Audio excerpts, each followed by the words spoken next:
Bonjour Kaori, nous sommes le mardi 27 août. Il est exactement 20h04 et voici le résumé de notre cours. Alors, le début on avait parlé un peu de différentes choses, mais on avait essentiellement utilisé French Short Stories, puis on avait fait un petit peu l'autre livre, d'accord? Alors, autant de travail, j'ai autant de travail que lui. Hein, si tu compares ton travail avec quelqu'un d'autre, tu peux dire, ben voilà, j'ai autant de travail que lui. Ou alors j'ai plus de travail que lui. Autant de travail, ça c'est un nom. Hein, je n'utilise pas un adjectif ou un adverbe qui est plus intelligent que, moins intelligent que, aussi intelligent que. Mais là on utilise un nom, travail. Autant de travail que lui, plus de travail que lui, moins de travail que lui. En France, on a les 5 semaines de congés payés, mais attention, faut voir aussi pour qui on travaille, d'accord? Généralement, les gens qui travaillent pour l'État, le gouvernement, ont beaucoup d'avantages. Se permettre is to afford. Je ne peux pas me permettre d'aller en vacances parce que je n'ai pas assez d'argent. Ou alors je ne peux pas me permettre je sais pas moi, de m'acheter une maison parce que c'est trop cher.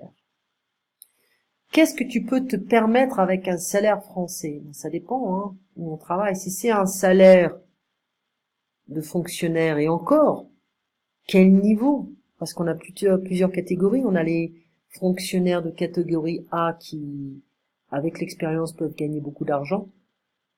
Catégorie B et C, ce sont des fonctionnaires qui gagnent moins d'argent. Pour expliquer de manière basique. Les Français sont gâtés, they are spoiled, parce qu'ils ont beaucoup d'avantages.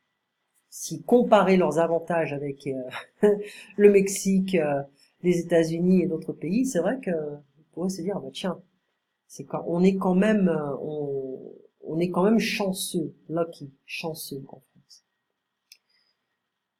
Alors ici, bon, ça c'est say it with a French accent, je vais bouger un peu comme ça. French short story. J'espère que ça va pas me lâcher maintenant. Attends, je vais faire ça comme ça sera plus facile. Alors, le premier texte, ça parle de passé simple. Généralement, je le fais avec des étudiants qui écrivent, hein, qui ont euh, une connaissance littéraire très très avancée. Voilà. Les chiffres qui mènent la danse. Alors là, il parle du verbe faire. 1, 2, 3, 4. 1, 2, 3, 4, 5. Les chiffres dansent dans ma tête, lancinant, imposant. Ce sont eux qui mènent la danse. Et moi, je ne suis plus qu'une marionnette désarticulée, incapable de penser ou de résister. 1, 2, 3, 4. Quand j'ai décidé de suivre des cours de danse, je pensais avoir choisi un domaine artistique qui me permettrait d'exprimer ma créativité et d'éviter de faire des études trop compliquées.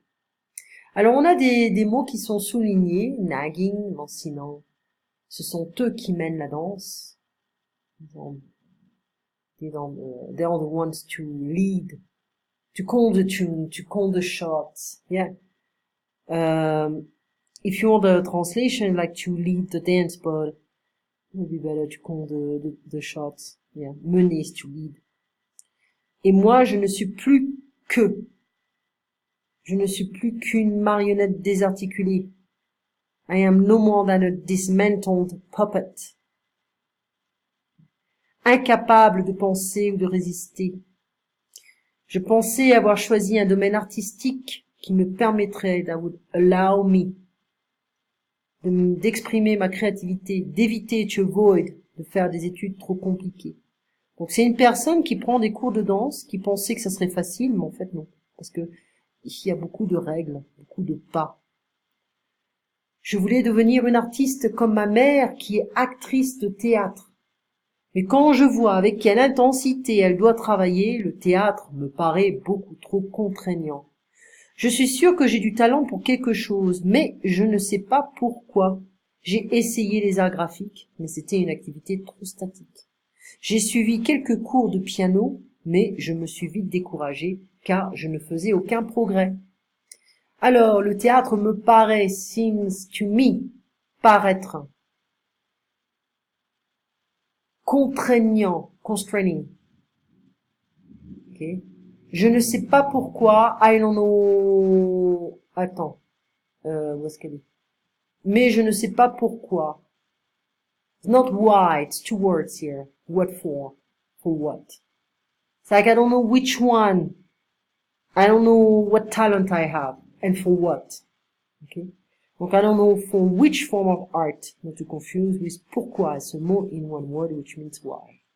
J'ai suivi, suivre, studied. It's not to follow, it's to study here. Okay? Suivre is to follow. Donc j'ai suivi des cours. I studied. I took some classes. Je me suis donc inscrite à un cours de danse. J'ai tout pour réussir, c'est évident. Je suis grande, mince, souple. Quand je faisais de la gym à l'école, j'étais parmi les meilleurs. Et c'est ma mère qui m'a donné cette idée. Pourquoi tu n'essaierais pas la danse? On a toujours beaucoup plus besoin de danseurs que d'acteurs dans les spectacles. Donc j'ai tout pour réussir à Everything to Succeed. Évident, obvious, mince, slim, thin. J'étais parmi les meilleurs, I was among the best. Pourquoi tu n'essaierais pas la danse? Why don't you, it's like, why won't you try dancing? We need more dancers than actors in the shows, in the different shows. Bien sûr, à 18 ans, c'est bien trop tard pour devenir une grande danseuse, mais j'avais un bon espoir d'atteindre un niveau suffisant pour jouer dans certains spectacles, et peut-être en faire mon métier dans l'avenir.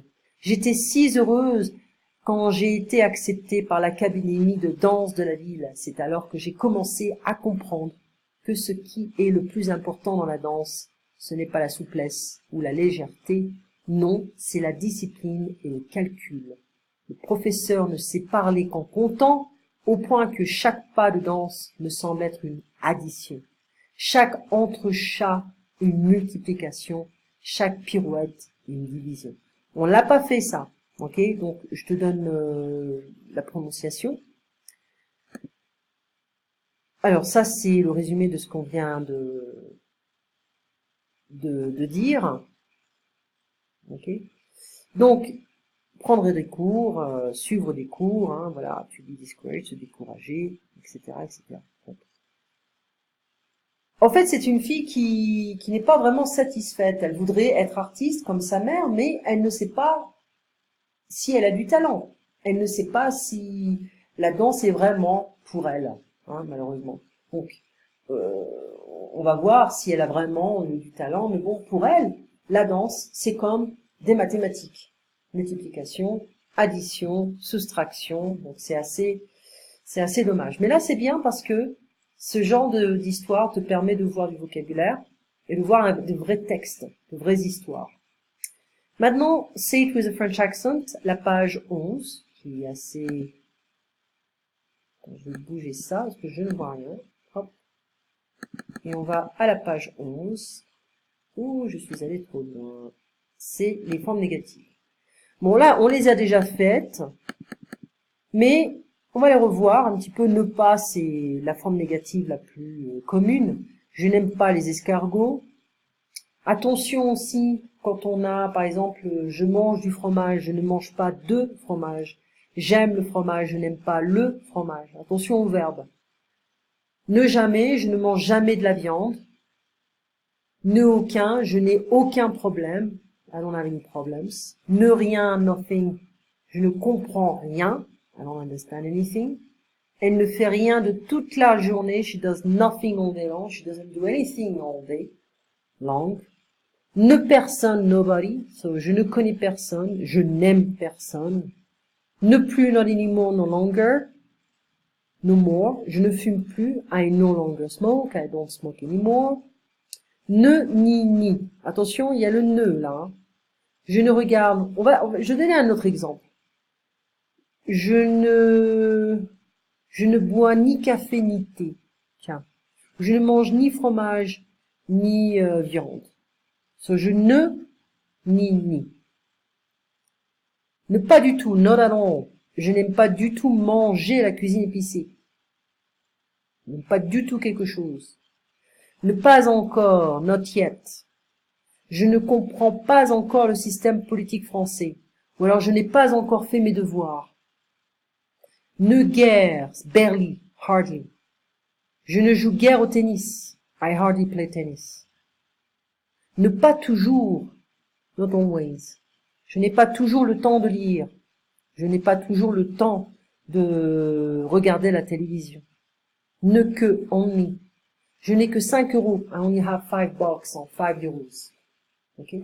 Donc attention aux deux, surtout quand on a une négation avec un partitif.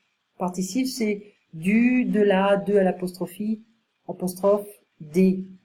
Hein? Je voudrais du fromage, je ne voudrais pas de fromage. Je veux de la crème, je ne veux pas de crème. Ok? Ça c'est important. Alors je reviens à ça. Donc aucune, c'est une valeur 0. Il n'y a aucune bière dans la maison. Je ne fais rien. Je ne regarde ni la télé, ni YouTube. Je ne mange ni lait, ni crème. Je n'aime pas du tout travailler avec lui, avec elle. Je n'ai pas encore mangé. Je ne joue presque pas au tennis. Je ne vais pas toujours en vacances. Je ne bois pas toujours du vin. Hein, donc c'est ce que je viens de te dire. Hein. Je mange du fromage, je ne mange pas de fromage. Donc attention au partitif.